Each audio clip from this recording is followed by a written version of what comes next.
The Book of Joel. Joel chapter 1. The word of the Lord that came to Joel, son of Pethuel. Hear this, you elders. Listen, all who live in the land.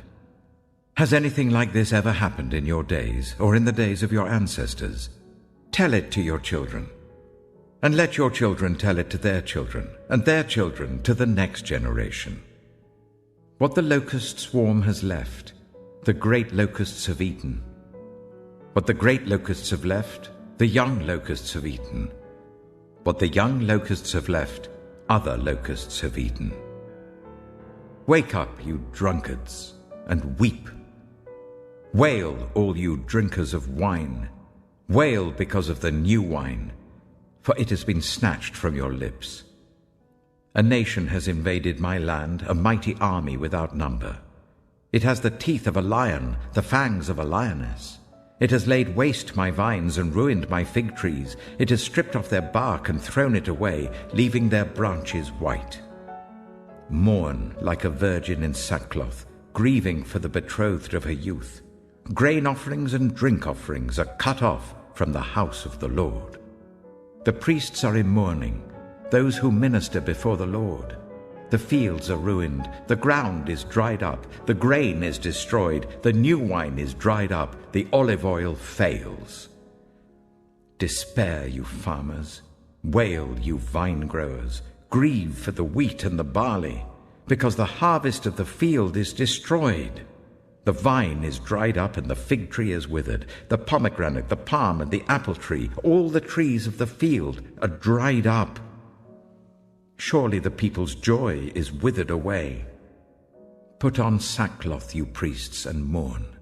Wail, you who minister before the altar. Come, spend the night in sackcloth, you who minister before my God. For the grain offerings and drink offerings are withheld from the house of your God. Declare a holy fast. Call a sacred assembly. Summon the elders and all who live in the land to the house of the Lord your God, and cry out to the Lord. Alas for that day! For the day of the Lord is near, and it will come like destruction from the Almighty. Has not the food been cut off before our very eyes? Joy and gladness from the house of our God. The seeds are shriveled beneath the clods. The storehouses are in ruins. The granaries have been broken down, for the grain has dried up. How the cattle moan. The herds mill about because they have no pasture. Even the flocks of sheep are suffering. To you, Lord, I call. For fire has devoured the pastures in the wilderness, and flames have burned up all the trees of the field. Even the wild animals pant for you. The streams of water have dried up, and fire has devoured the pastures in the wilderness. Joel chapter 2. Blow the trumpet in Zion. Sound the alarm on my holy hill. Let all who live in the land tremble, for the day of the Lord is coming. It is close at hand, a day of darkness and gloom, a day of clouds and blackness. Like dawn spreading across the mountains, a large and mighty army comes, such as never was in ancient times, nor ever will be in ages to come. Before them, fire devours. Behind them, a flame blazes. Before them, the land is like the Garden of Eden. Behind them, a desert waste. Nothing escapes them. They have the appearance of horses. They gallop along like cavalry. With a noise like that of chariots, they leap over the mountaintops, like a crackling fire consuming stubble, like a mighty army drawn up for battle. At the sight of them, nations are in anguish. Every face turns pale.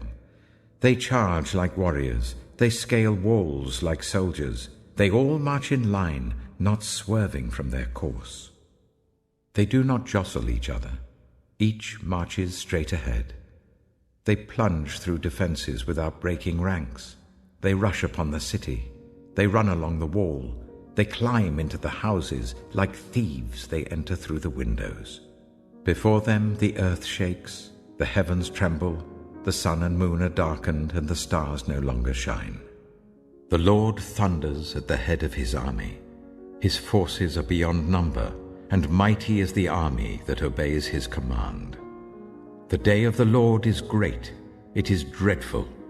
Who can endure it? Even now, declares the Lord, return to me with all your heart, with fasting and weeping and mourning.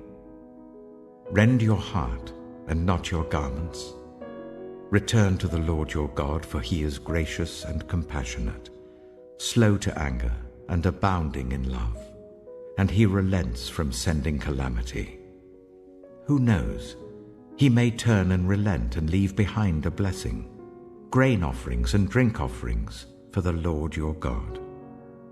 Blow the trumpet in Zion, declare a holy fast, call a sacred assembly.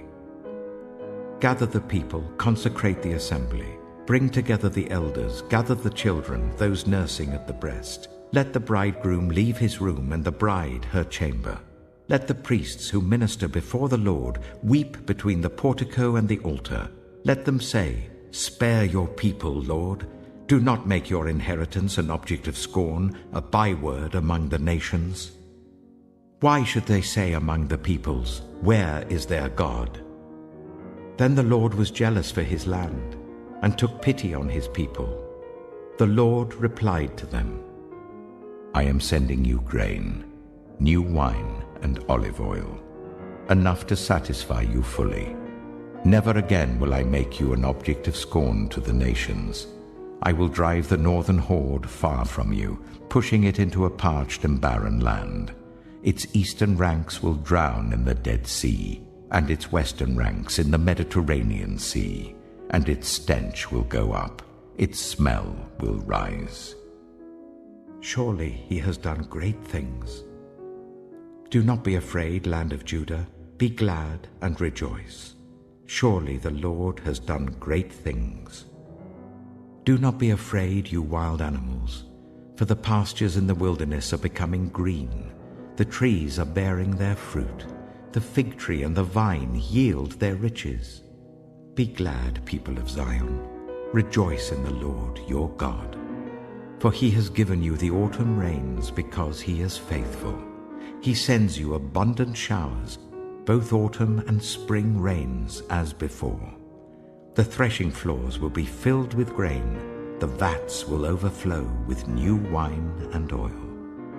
I will repay you for the years the locusts have eaten, the great locust and the young locust, the other locusts and the locust swarm, my great army that I sent among you.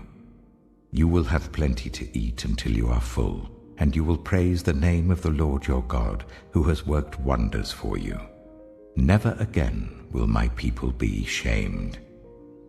Then you will know that I am in Israel, that I am the Lord your God, and that there is no other. Never again will my people be shamed. And afterwards I will pour out my spirit on all people. Your sons and daughters will prophesy, your old men will dream dreams, your young men will see visions. Even on my servants, both men and women, I will pour out my spirit in those days. I will show wonders in the heavens and on the earth, blood and fire and billows of smoke. The sun will be turned to darkness and the moon to blood before the coming of the great and dreadful day of the Lord. And everyone who calls on the name of the Lord will be saved. For on Mount Zion and in Jerusalem there will be deliverance, as the Lord has said, even among the survivors whom the Lord calls.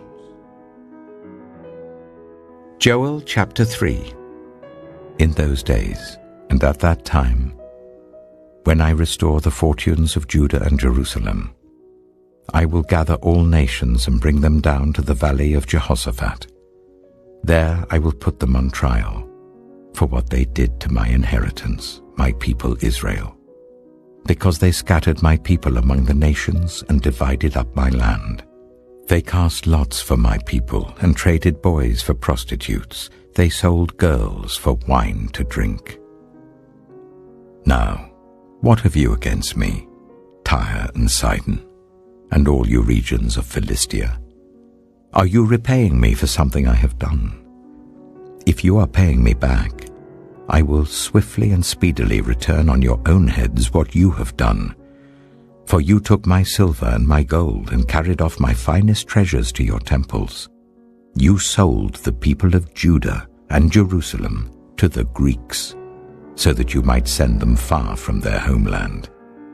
See, I am going to rouse them out of the places to which you sold them, and I will return on your own heads what you have done. I will sell your sons and daughters to the people of Judah, and they will sell them to the Sabaeans, a nation far away. The Lord has spoken. Proclaim this among the nations. Prepare for war. Rouse the warriors. Let all the fighting men draw near and attack. Beat your plowshares into swords, and your pruning hooks into spears. Let the weakling say, I am strong. Come quickly, all you nations from every side, and assemble there. Bring down your warriors, Lord. Let the nations be roused. Let them advance into the valley of Jehoshaphat. For there I will sit to judge all the nations on every side. Swing the sickle, for the harvest is ripe. Come, trample the grapes, for the winepress is full, and the vats overflow. So great is their wickedness. Multitudes, multitudes in the valley of decision. For the day of the Lord is near in the valley of decision. The sun and moon will be darkened, and the stars no longer shine. The Lord will roar from Zion, and thunder from Jerusalem. The earth and the heavens will tremble. But the Lord will be a refuge for his people, a stronghold for the people of Israel. Then you will know that I, the Lord your God, dwell in Zion, my holy hill. Jerusalem will be holy. Never again will foreigners invade her. In that day, the mountains will drip new wine, and the hills will flow with milk. All the ravines of Judah will run with water. A fountain will flow out of the Lord's house, and will water the valley of acacias. But Egypt will be desolate, Edom a desert waste, because of violence done to the people of Judah, in whose land they shed innocent blood. Judah will be inhabited forever, and Jerusalem through all generations. Shall I leave their innocent blood unavenged? No, I will not. The Lord dwells in Zion.